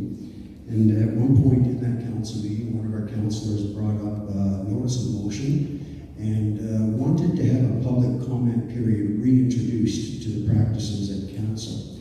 Now, I said I followed politics quite closely for years. At one point, one of our councils even had a comment period at the beginning of council and a question period at the end of council. I would like maybe the mayor or I don't know who this would be the best answer, but please elaborate on council's decision to not resume the open comment period at the beginning of meetings. In listening to the reasons at council, it wasn't clear if it was mostly because the meetings are already too long, or one council member actually said that the public would hijack the meetings. Those words were said. Yep. So I'd like some elaboration on why the public isn't able to speak at a council meeting unless they apply for a deputation and do it that way. The reason this is so important to me, and I wanted to bypass all my other questions tonight, is because through the years where I've followed politics, there have been many issues where council came to the table planning to do something a certain way, and an individual, maybe that person, maybe the person sitting right beside, maybe Joe would have a good ask me to get to the question. Yeah. Well, my question is, why not let the public get back into making a comment or asking a question, because they provide a great input. I'll be happy to answer your question. Yeah. And it's an answer that maybe perhaps you should know better than anybody. At the end of the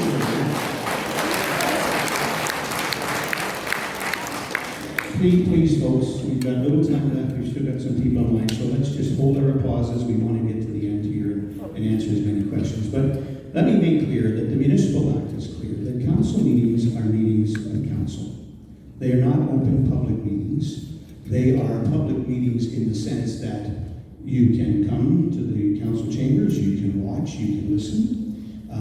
If we put it on YouTube, you can watch and listen to it that way. But it's a meeting of council. It is not a public meeting. Now, we do hold public meetings, such as tonight, where you can come and speak. Public meetings on planning issues and other issues that are meetings for the public. And at that time, we allow the public to speak as long as they choose. I can tell you, Mark, that when I was the mayor from 2014, it was I who introduced, actually, an extra time frame, which was comment period. His Worship Mayor Cal Patterson, prior to that in his council, had a a question period on anything on the agenda, which was 15 minutes long, and every speaker got 2 minutes. I put forth the motion and added to that we have also a comment period at the beginning of council. And the council agreed and we held that. Now, during my term of council, there were many times in meetings where our council meetings were hijacked, to the point where sometimes we couldn't finish the meeting. And I think you're well aware of that. So the last term of council now, then Mayor Byfolsky's council, they put in place that there was a period, once per council meeting for 15 minutes, where you could ask to be deputized or contact the clerk, let the clerk know that you wanted to come to council and ask a question or speak. And that council put that rule into place. So they took out the comment period, and they had only a question period, for which you had to, I believe, contact the clerk's office in order to come and speak. But if you contacted the clerk, told her what it is you wanted to speak to, she would give you a time as long as it's an agenda item, and you could come This council hasn't changed that. We simply have adopted and kept that same policy. So when that motion came forth on Monday to open so anyone could just come and speak, council felt, no, we've got a good policy in place. Anyone can come to a council meeting today if they contact in advance, say, hey, I'm coming, here's what I want to speak about, here's the item on the agenda. So it's still an opportunity for people to come to speak. It's the same as it was in the last council. Now, the last council was slightly different because of COVID, so they didn't have any public meetings. As a matter of fact, I believe the last council didn't open a public meeting right to the end, even though COVID was long over. This council allows you to call in, come in and speak. That's the council decision. It is a council meeting. We do allow people to speak, but we now host these types of events where anyone can come up to the mic and ask any question about anything. Hope that answers your question. Thank you.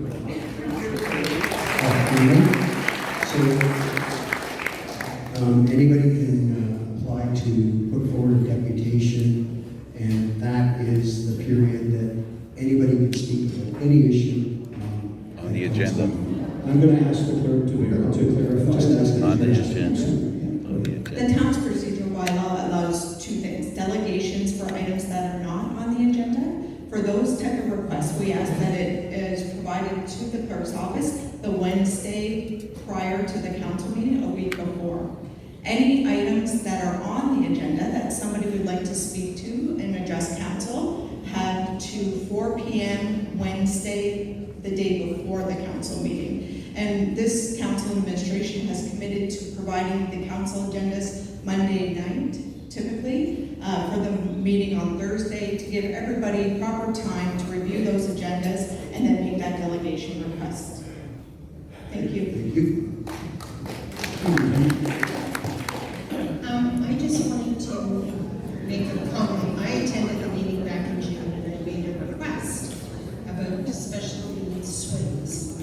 I want to thank town council and everybody that was involved. There are now 3 more of them in our neighborhood. One is right by our caregiver's house, which is wonderful, in Red Oak Park, and we'll be going there tomorrow to christen it with Shane. So thank you very much.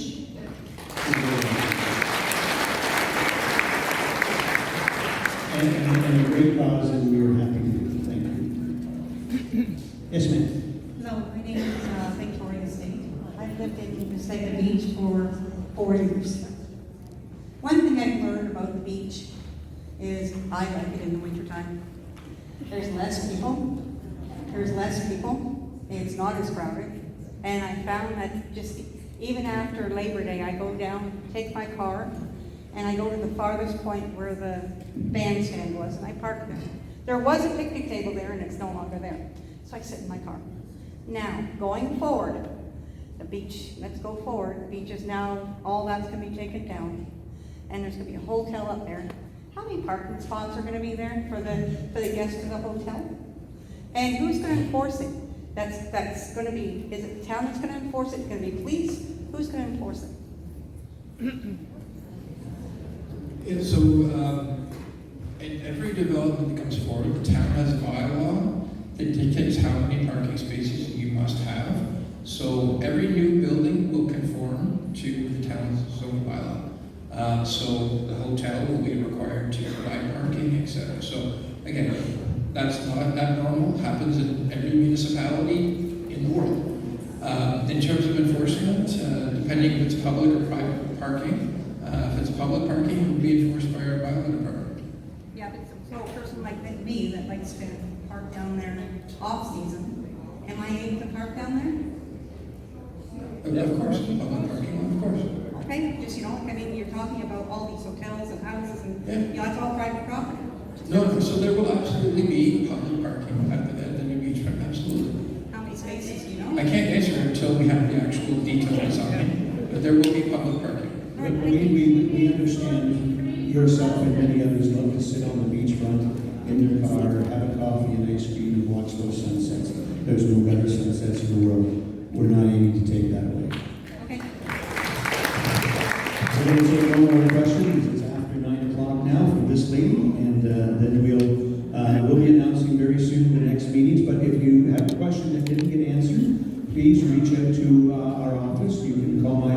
and speak to Carla, and she'll ensure that we get an answer to your question.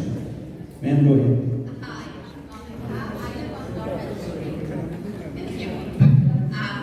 Hey, hello, I'm Monica. I live on Norman Street. So I'm trying to do a two-part question then. So speaking of winter, and it gets dark very quickly. Last October, I sent an application for a street light on Norman. We have a little free library there, and it's really, really dark because there's no lights there. And then the other part of this question is still about parking at night. So kudos to you again for having all of those municipal parking lots. I think that's fantastic. Not sure if there's going to be a different strategy for the parking passes, but that's not my question. I'm curious if it's, and I'm just hoping that as part of the task force that you're thinking of that the municipal parking lot at Beach 4, it's great, but the beach closes after Labor Day. So we have the municipal parking lot, but don't really have the beach. So just want to flag that. So with respect to Beach 4 and the municipal parking lot, I understand the provincial park closes, so you have the access and the snow is there. We don't have an answer for you there because it's the provincial park, we don't control it. With respect to the lights at Norman, Kevin, I'm sure, has made a note, but he's got his hand up. He loves to answer questions. Kevin? No, that's okay. Great jokes too, if anyone wants to stick around. So street light requests, just for residents, we do have a street light request policy, and there's a form online that residents can apply, and you did that, and you didn't get a response? Oh. I've been following up, but I haven't heard back, and it's been a year. They're replacing actually Wasaga Distribution is doing a fantastic job getting new hydro bolts. Really great communication and all of that fun stuff. But I was hoping that at the same time they can just, add another light. It doesn't work like that, I understand, but yeah, the application has been in for almost a year now. It's not a very good turnaround, is it? I'll look into that certainly, and we'll get a response to you in terms of timelines. Thank you so much. Thank you, Monica, and thank you very much, everyone. For Wasaga, I'm Candid Frank at the beach. If you want to contact us by email me at candidfrank@hotmail.com. Watch us and subscribe to our YouTube channel at Candid Frank Stanishi 1030, or message me on Facebook at Candid Frank Stanishi for any ideas or comments you have about the program. Thanks for watching, everybody. Until next time.